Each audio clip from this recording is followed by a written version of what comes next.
बिस्मिल्लाहिर्रहमानिर्रहीम। अस्सलाम वालेकुम व्यूवर्स, मैं हूं फ़हीम अहमद आपके अपने चैनल नॉलेज टीवी पे। और आज मैं डिस्कस करने जा रहा हूं फंक्शनल इंग्लिश के एक बहुत ही अहम टॉपिक यानी प्रपोजिशन को। प्रपोजिशंस का यूज़ जो है हमारी डेली जो रोज़मर्रा हम इंग्लिश जो हम पढ़ते हैं या हम बोलते हैं या हम लिखते हैं, तो उसके अंदर प्रपोजिशंस का बहुत ज़्यादा यूज़ होता है। तो इसीलिए प्रपोजिशंस जो हैं इनका एक बहुत अहम किरदार है इंग्लिश ग्रामर के अंदर। तो फ़र्स्ट ऑफ़ ऑल हम आज जो डिस्कस करेंगे कि इसकी डेफिनेशन को देखते हैं कि प्रपोजिशन क्या काम करती है। A preposition is a word placed before a noun or a pronoun, यानी एक ऐसा लफ्ज़ जो नाउन और प्रोनाउन के साथ लगाया जाता है, और a pronoun to show in what relation the person और द थिंग डिनोटेड बाय, यानी जो चीज़ जो है डिनोट की जा रही है उसका क्या रिलेशन है। It stands in regard to something else, यानी दूसरी चीज़ के साथ। किसी एक चीज़ के रिलेशन को किसी दूसरी चीज़ के साथ रिलेशन के इजहार के लिए प्रपोजिशंस इस्तेमाल होती हैं। बेसिकली अगर इन जनरल हम बात करें प्रपोजिशंस की, तो प्रपोजिशंस दो काम करती हैं। जैसा कि इसका नाम है प्री, ठीक है, pre position. Pre position means कि किसी चीज़ की पोजीशन बता देना पहले से। जैसे हम कहते हैं ही वेंट अप, ठीक है, he came down, he went straight. तो इस तरह से ये क्या करती है, किसी भी बंदे की पोजीशन बता देती है। और दूसरा ये रिलेशन बता देती है, जिस तरह से कि हम कहते हैं कि the cow is grazing in the field. तो ऐसे इस एग्ज़ाम्पल में देखें तो काउ का और फील्ड का जो रिलेशन है वो किस चीज़ से डिटरमिन हो रहा है। The cow is grazing in the field, तो इन जो है यहाँ पे प्रपोजिशन है और इन दोनों के रिलेशन को आपस में डिफाइन कर रहा है। तो बेसिकली प्रपोजिशन दो काम करती है, यानी एक चीज़ तो सबसे अहम जो इसका काम है कि एक चीज़ का किसी दूसरी चीज़ के साथ रिलेशन ज़ाहिर करती है, जबकि दूसरा चीज़ ये है कि वो ये किसी भी चीज़ की पोजीशन को ज़ाहिर करती है कि वो चीज़ किस पोजीशन में है। तो इस हवाले से जो है propositions means that which is placed before, ऐसी चीज़ जो कि पहले जो है वो प्लेस की जाए, किसी चीज़ से पहले प्लेस की जाए। ठीक है। तो अब यहाँ पे कुछ एग्जांपल के तौर पे यहाँ पे सेंटेंसेस दिए हुए हैं, तो उनको हम देखते हैं सेंटेंसेस को। जैसा कि यहाँ पे एक सेंटेंस आप देख सकते हैं, उसके अंदर जैसा कि there is a cow in the field. तो अब काउ कहाँ पे है, फील्ड के अंदर है। और इन दो चीज़ों के रिलेशन को जो वर्ड है इन, ये क्या कर रहा है, इन दोनों चीज़ों के रिलेशन को ज़ाहिर कर रहा है। He is fond of tea, तो ही का और टी का आपस में क्या रिलेशन है, तो वो बहुत ज़्यादा टी को जो है वो पसंद करता है। The cat jumped off the chair, तो कैट और चेयर का यहाँ पर रिलेशन जो है वो जाहिर किया जा रहा है।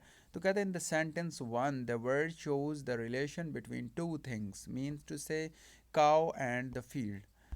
अब हम देखते हैं कि सेकंड जो एग्जांपल थी हमारे पास, he is a fond of T.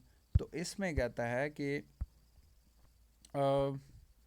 the word of shows the relation between attribute expressed by the adjective found and the t। found यानी जो adjective यूज़ हुआ और t के दरमियान, दो के दरमियान रिलेशन है। सेंटेंस थ्री में कहता है the word of shows the relation between the action expressed by the verb jumped and the chair। chair के ऊपर से जो action expressed हुआ।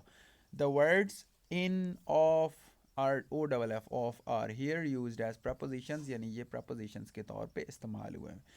जैसा कि मैंने डेफिनेशन आपको पहले बता दी, तो कहता है कि अब पहली जो एग्जांपल थी उसके अंदर इन द सेंटेंस वन कहता है जी कि the preposition joins a noun to another noun, यानी एक नाउन दूसरे नाउन को ज्वाइन कर रहा है। दूसरे सेंटेंस के अंदर कहता है कि the preposition joins a noun to an adjective, एक नाउन को एक एडजेक्टिव के साथ जोड़ रहा है। जबकि तीसरी एग्जांपल में the preposition joins a noun to a verb, तो तीसरी एग्जांपल के अंदर जो है प्रपोजिशन नाउन को वर्ब के साथ जोड़ रही है। नेक्स्ट चलते हैं, तो आगे है हमारे पास कुछ पॉइंट्स प्रपोजिशन से रिलेटेड ही। तो कहते हैं द नाउन और the pronoun which is used with a preposition is called its object, यानी ऐसे नाउन या प्रोनाउन जो कि प्रपोजिशंस के साथ इस्तेमाल हो वो प्रपोजिशन के या उसके ऑब्जेक्ट्स कहलाते हैं। कहते हैं it is an acquisitive case and is said to be governed by the preposition. Acquisitive case basically वो होता है जब कोई नाउन या प्रोनाउन ऑब्जेक्ट के तौर पर इस्तेमाल हो, तो वो एक्विजिटिव केस में होता है। दस कहते हैं कि in the sentence one the noun field is in the acquisitive case governed by the preposition in. ठीक है, अब प्रपोजिशन में have two or more objects, एक प्रपोजिशन के अंदर दो या दो से ज़्यादा ऑब्जेक्ट्स भी हो सकती हैं, जैसे कि the road runs over hill and plain. अब यहाँ पे हिल एंड प्लेन दो यहाँ पे यानी कि ऑब्जेक्ट्स हैं। अब preposition is usually placed before its object, तो ऑब्जेक्ट से पहले आमतौर पे कहते हैं लगाई जा सकती है, but some time it follows it as, यानी कि बाज़ औक़ात के बाद में भी यूज़ हो सकती है, जैसे here is the watch that you asked for, तो अब यहाँ पे देखें बाद में यूज़ हुई हुई है। और आई वॉज स्पीकिंग, यहाँ पे भी बाद में, स्पीकिंग ऑफ बाद में यूज़ हुई हुई है, तो ये भी एक सिंपल सी वजाहत है इसकी। ठीक है, इससे आगे काइंड्स ऑफ प्रपोजिशन देखते हैं। तो कहता है कि काइंड्स ऑफ प्रपोजिशन के अंदर कि काइंड्स ऑफ प्रपोजिशन, प्रपोजिशंस में be arranged in the following classes, कुछ क्लासेस में डिवाइडेड, जैसे at, by, for, from, in, of, on, out, through, till, to, up and with. ठीक है, तो ये इसकी कुछ क्लासेस आगे डिफाइन करेगा उन चीज़ों को। तो सबसे पहले जो प्रपोजिशन हमारे पास जिस काइंड की प्रपोजिशन है उसे कहते हैं कंपाउंड प्रपोजिशन। कंपाउंड प्रपोजिशन कौन सी होती है? Which are generally formed by a prefixing a preposition. Prefix होता है पहले कोई चीज़, किसी वर्ड से पहले कोई चीज़ फिक्स कर देना उसके साथ, उसको कहते हैं prefix. A preposition usually A is equal to no और B is equal to by to a noun, यानी नाउन के साथ कोई भी इस तरह का वर्ड जो है वो यूज़ कर दें। एन एडजेक्टिव, एक एडजेक्टिव यूज़ कर दें, और एन एडवर्ब या कोई एडवर्ब यूज़ कर दें, जैसे कि अबाउट, आउट के साथ ए बी ऐड हुआ हुआ है, अबव ए बी ऐड हुआ हुआ है, इसी तरह अक्रॉस ए सी लगा हुआ है, अलोंग। इस तरह क्या होते हैं कि इनके साथ ना प्री फिक्सेस लगे होते हैं, यानी पहले से कोई word inside, outside, underneath, with in, यानी ये कंपाउंड इसलिए इन्हें कहा जाता है क्योंकि ये दो का मजमुआ होती हैं और इनके साथ शुरू में कोई ना कोई वर्ड लगा होता है, कोई ना कोई प्रीफिक्स लगा होता है।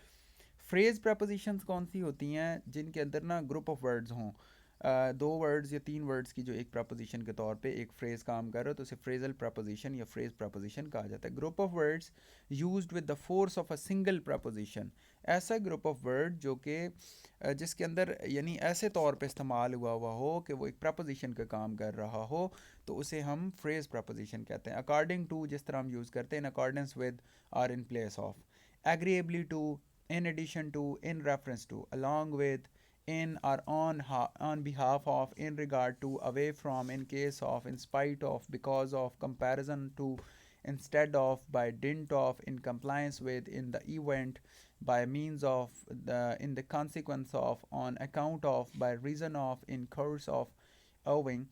ठीक है, तो ये सारी ना इसकी फ्रेज प्रपोजिशन की एग्जांपल्स हैं। यहाँ पे मैं एक दो एग्जांपल्स इसकी देख बता देता हूँ आपको, जैसा कि he succeeded by dint of perseverance and sheer hard work, by virtue by virtue of the power vested in me, I hereby order, etc.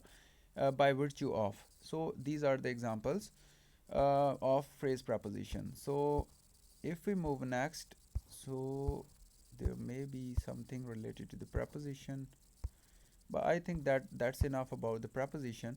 So I hope that you guys have understood the concept.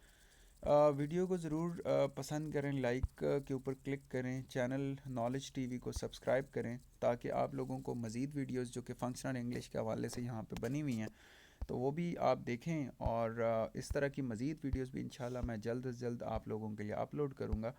तो channel के साथ जुड़े रहें knowledge TV के साथ, और videos को like भी करते रहें, कमेंट करके आप अपनी मर्ज़ी की वीडियो भी का भी कह सकते हैं। तो वीडियो देखने का बहुत शुक्रिया। Best of luck for your exams. अल्लाह हाफिज़।